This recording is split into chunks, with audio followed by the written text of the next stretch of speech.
Before we get into today's Vikings preview, we want to hear your score predictions in the comments section. Vikings, Giants, big games for both teams, even though Minnesota has already locked up the NFC North. They're fighting for seeding. Head into the comments section and get those score predictions in for me right now.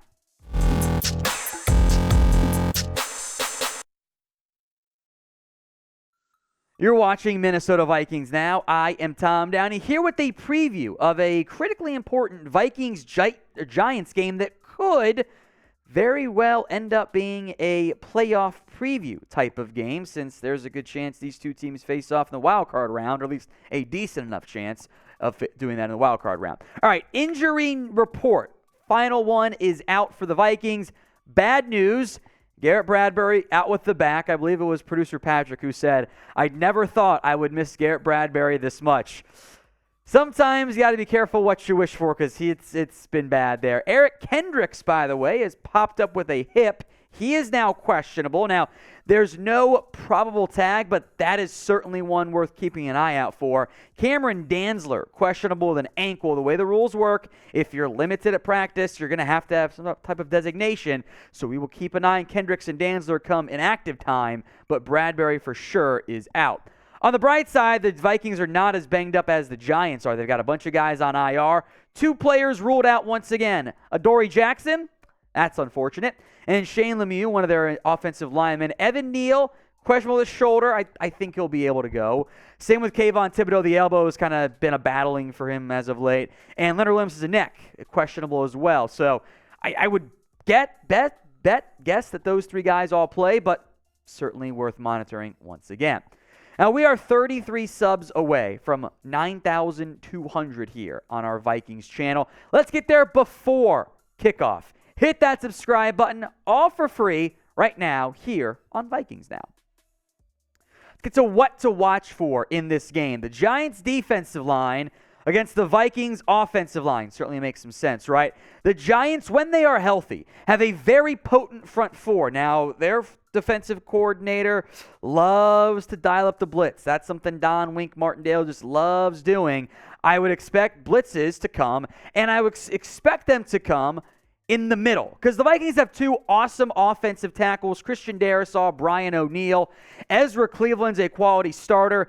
Ed Ingram has been the weak point on this offensive line, the rookie out of LSU. But with Garrett Bradbury out, Austin Schlottman has not been very good. It's been a very real concern for this Vikings offensive line. I would bet you see plenty of A-gap pressures and stunts and simulated pressures where they show 6 guys but bring 4 from not just the typical 4 rushing spots, try to confuse that Vikings offensive line. That's what I'm worried about the most, is this Vikings O-line holding up against a potentially potent Giants pass rush and a bunch of creative blitz packages.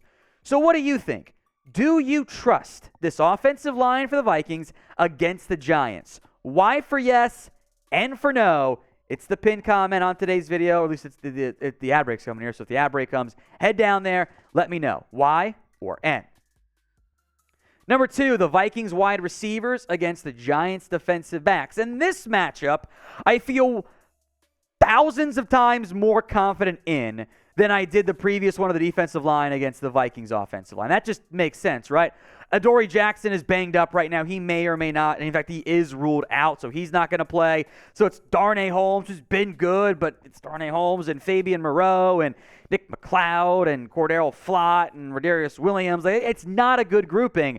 Justin Jefferson has the very real possibility of popping off for 200 yards again. There's nobody on this Giants team that has a hope of covering Justin Jefferson one-on-one unless they're holding and cheating. That's the only way you're going to stop Jefferson. Now, Thielen might be able to get held up at checked-in points by Fabian Moreau, but I like that matchup better. I like the Hawkinson matchup better against a banged-up Giants safety and linebacking grouper that's not that good in coverage. And KJ Osborne's been playing very well as of late. This Vikings, if they can have enough time in the passing game, they can pop off. They can have that success. Now, I don't know if KJ Osborne's going to go for 157 again this week, but I do think this Vikings passing attack can have success if there's enough time for Kirk Cousins, i.e. not like what the Vikings did against the Cowboys in that ill-fated matchup.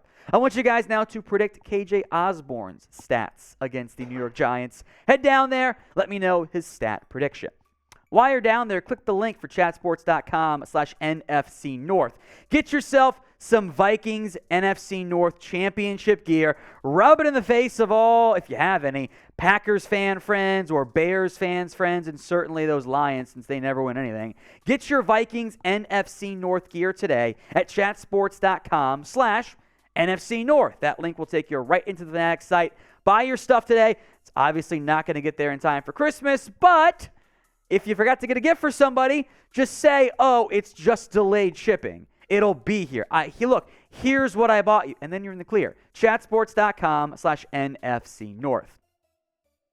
Number 3, I would say 2 of the better first-year head coaches in the NFL. It's Brian Daboll versus Kevin O'Connell. Now, I would also argue that both of these coaches are further down the list of the NFC or the NFL Coach of the Year odds than they should be. We're going to go to an NFC coach. Nick Sirianni's the leader because wins, which I get. I actually think Brian Daboll or Kevin O'Connell, from an improvement standpoint, are certainly up there. Honestly, I'd vote Brian Daboll. I think this Giants team gets more out of their talent on the roster relative to just their wins that they have than any other team in the NFL. They're probably going to be a playoff team with a mediocre offense. They can run the football, 6th NFL in rushing yards this year, but they're 24th in yards per game and 20th in points per game. The offense clearly favors Minnesota, who's not been a great ground game team, but hey, you're top 10 in offense and total yards and passing yards and points scored.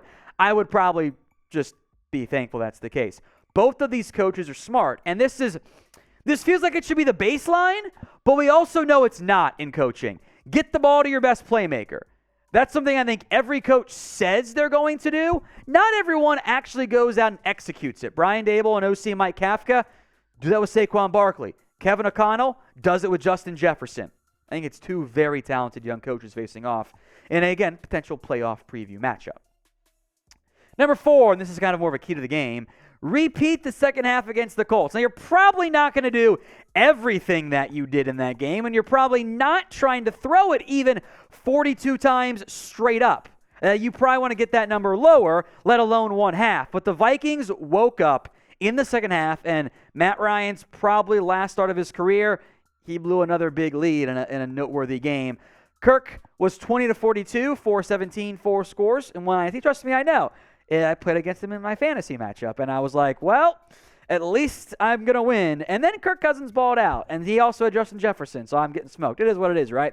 You're probably not going to win this game 39-3. That's probably asking for too much. But if you can avoid the first half against Indy and play well in the second half like you did, and you haven't put together a full 4 quarters of game yet. You haven't. You have good half, good even 3 quarters. You haven't reached your full potential yet. And that's really more of a defense thing, I think, than an offensive thing. But bring that second half energy, and good things will happen to Minnesota. Number 5, how about you keep Dalvin Cook cooking? Yeah, that sounds right. He got going against the Colts, especially through the air, but he had 95 yards on 17 carries. I'll take that pretty much every day. Now, in general, I'd rather have a higher volume of carries because I'm leaning on my running back in the fourth quarter to bleed clock. That's what I prefer, but I'll take 17 for 95 pretty much all day, especially when you also chip in 95 yards through the air and 1 score on 4 catches. You guys do the math. That's a lot of yards. Dalvin Cook should continue to be a key portion of your offensive attack, even though the Vikings are only 28th in the NFL in rushing.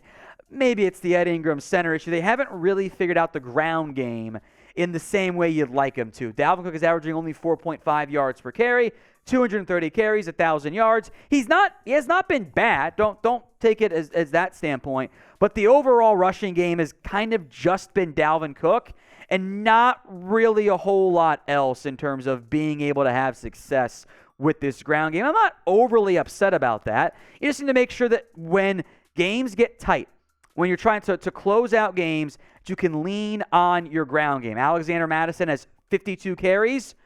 Outside of Kirk Cousins scrambles, no one else has more than 4. It's been the Dalvin Cook show on the ground all year. It's why the Vikings are Cook's higher in the individual stat column, and the Vikings' overall ground game is much lower. So do you trust this Vikings ground game? Let me know. Or at least should say, how much do you trust this Vikings ground game? 1 to 10's the scale.